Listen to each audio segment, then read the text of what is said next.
Hey, YouTube. Thank you so much for checking out this episode with the number one strategy for increased poker profits, the bread and butter spot. So you're going to see this static image throughout the episode. But if I discuss a specific visual item, for example, donkey, I'll put it up on the screen for you. But for the most part, you can just kick back and listen to the Poker Talk. There are links in the description below to the show notes page and for anything else I may discuss. Let's do this. Gambate! Warm it all up! Everything you've got! Come on, you hate! You want to live forever? So bread and butter poker is one of the things I learned from Tommy Angelo's book, Elements of Poker. And if you haven't read this one yet, I don't know what you're waiting for. I highly recommend it. It has tons of good strategy. And not just like good poker strategy, but also life strategy stuff, as well as some good mindset information as well. Now, as Tommy Angelo explains it, there are three parts to bread and butter poker. Part one is you are the pre-flop raiser. Now, this means you have the flop initiative and you can make a c-bet. This also means that you have the best starting hands in your range, and those players that called you, they don't have them. The second part of bread and butter is that you are in position on the flop. Position gives you more information to base your decisions on through the streets. Plus, you can pot control by checking behind, or you can make sure money goes into the pot on every street if you want. And part three of bread and butter poker is that you're facing one or two opponents. The less opponents there are, the easier it is to get value or bluff them off their hand. Many weak players who like to call, they see multi-way pots, and that makes those multi-way pots harder to win. And like I mentioned earlier, bread and butter poker applies to any form of hold'em, sit and goes, MTTs, cash games, home games, live or online games as well.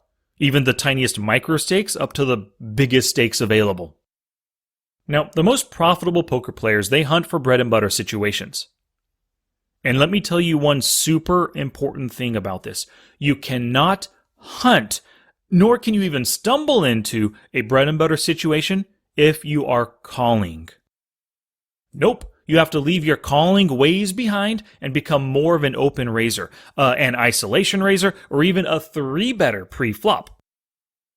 And when I say leave your calling ways behind, that includes limping and over-limping as well. One critical aspect of hunting for bread and butter is that you're not creating multi-way pots by passively building the pots, which gives other players yet to act better odds on joining the hand. And just think about that for a second. Your call builds the pot and gives better pot odds to everybody remaining in the hand. Sometimes those loose aggressive players, they take the opportunity to make a 3-bet squeeze right over a few callers. But most other players are going to take the opportunity instead to just call and see that flop in a larger pot. This makes for those multi-way hands where it's often very difficult to win unless you hit something really strong or a really good draw on the flop. So let's equip you to head out into the field and hunt some bread and butter. There are three things that you need to incorporate into your game and into your mindset to become a more profitable poker player. Let's get to those right now. Thing number one that you need to incorporate is to play with a bread and butter mindset. I talk about playing focus sessions where you might be working on one specific strategy at a time. This week, all of your sessions are devoted to making good c-bets, or maybe continuing more often versus c-bets, or bluff 3-betting your opponents as often as possible. You want to focus on one strategy at a time because that's what's really going to ingrain it within your skill set.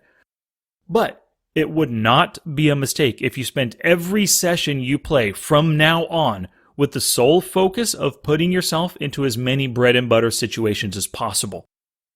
It would be like a car salesman. Maybe they know the type of walk-up customer that's most likely to buy a car, and they're always on the lookout for them. So let's just assume it's a man with a nice polo shirt, wearing some slacks, maybe he has an expensive pair of sunglasses on, and his hair is neatly trimmed, right? If the car salesman looks out at the parking lot, and he sees a man that looks like this, and 3 cars down from this person, there's a shabby dressed teenager, it would be a mistake to approach the shabby dressed teenager before that put-together guy. This exact same thing holds true for you on the felt. It would be a mistake for you to do more calling than raising.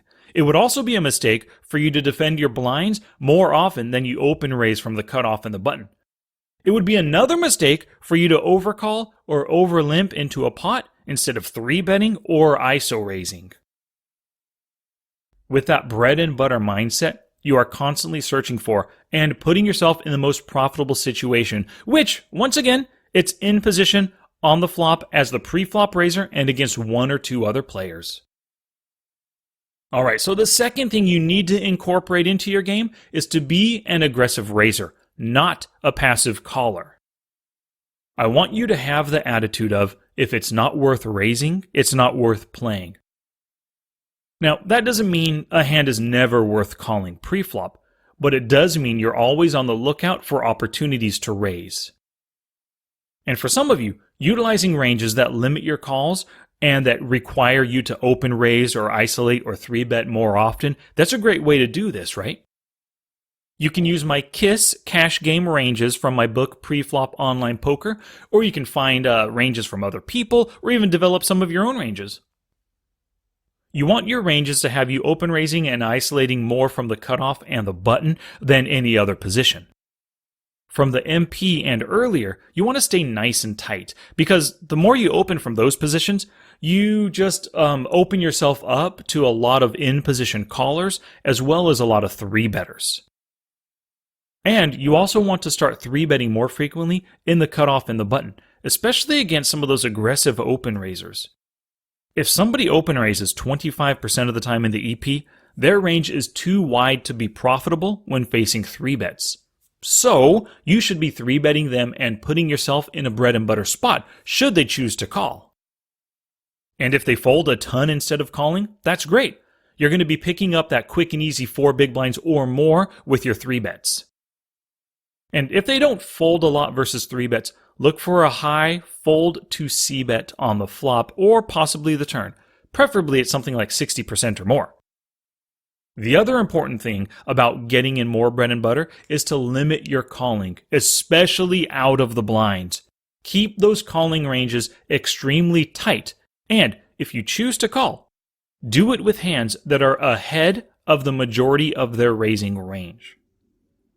So it's okay to call with ace-10 versus a player who open raises every ace, but it's not okay to call with ace-8 offsuit if they only raise with ace-10 or better. And please keep in mind that when you call in the blinds, you are giving your opponent a bread and butter situation. If you always remember this, you'll find yourself folding more often in the blinds, and that's a great thing, because giving your opponent bread and butter is the same as handing them your chips. Alright, the third thing you need to incorporate into your game is great bet sizing.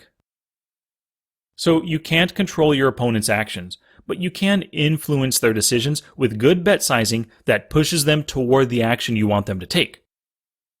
Aggressive 3-betters, they make more 3-bets versus the 2 big blind open raises than against a 4 big blind open raise.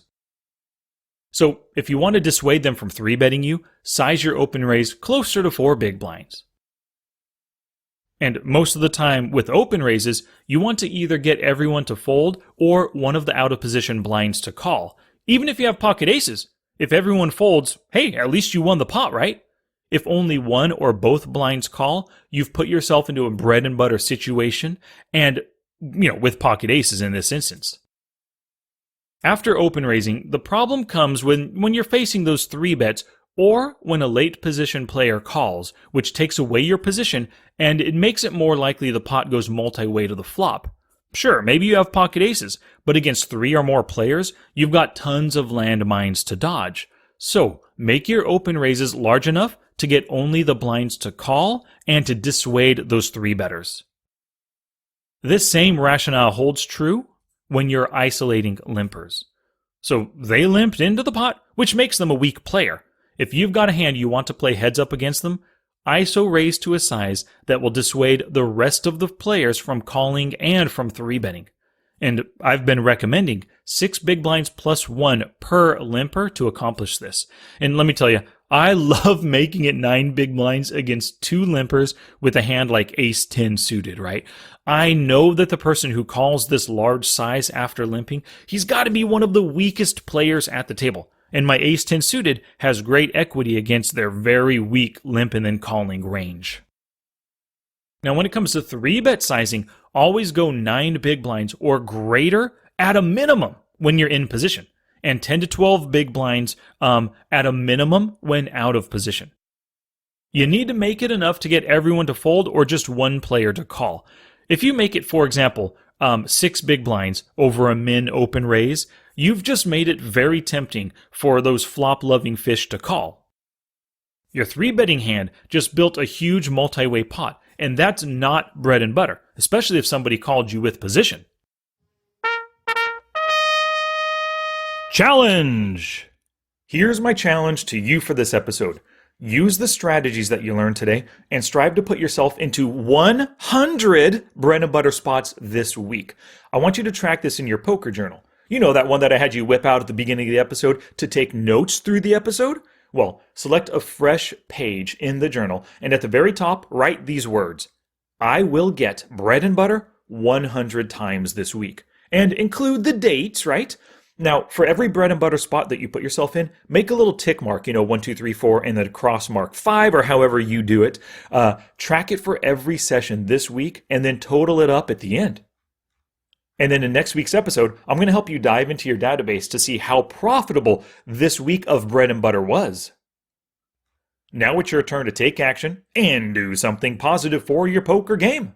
Oh, that's it now. Get out there and be somebody. Go write a book.